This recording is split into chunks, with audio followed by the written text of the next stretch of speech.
সত্যি কি ধর্ষকদের জন্য স্বর্গরাজ্য আমাদের এই পশ্চিমবঙ্গ? সত্যি কি আমাদের রাজ্যের মহিলারা আমাদের রাজ্যে সুরক্ষিত আছে? 2023 সালে এনসিআরবি রিপোর্ট বলছে, NCRB means national crime record bureau, তো 2023 সালের রিপোর্ট বলছে কি 34,691টি কেস রেজিস্টার হয়েছে মহিলা নির্যাতনের বিরুদ্ধে।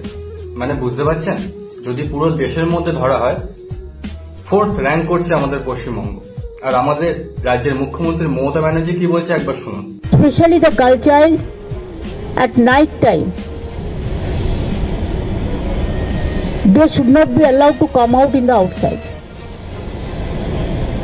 They have to protect themselves also. মাননীয়, আপনি হয়তো ভুলে গিয়েছেন 2013 কামদুনি কাণ্ড দুপুরবেলা ঘটেছিল ঘটনাটি। মেয়েটির সাথে গ্যাং রেপ করা হয়, তারপর তার বডি পার্টস গুলোকে কেটে ফেলে রাখা হয় মাঠের ধারে।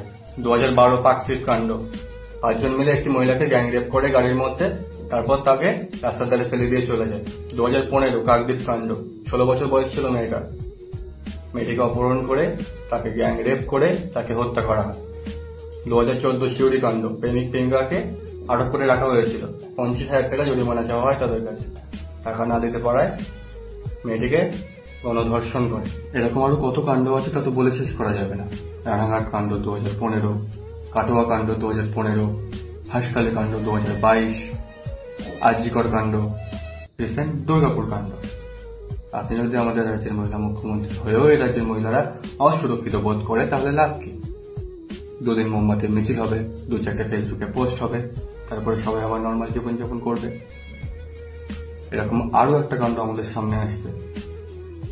যতদিন না পর্যন্ত আমাদের রাজ্যের আইন শৃঙ্খলা আরো কঠিন হবে, ততদিন এরকম ঘটনা ঘটতেই থাকবে। এখনো সময় আছে বন্ধুরা, আওয়াজ তুলুন, প্রতিবাদ করুন, গর্জে উঠুন।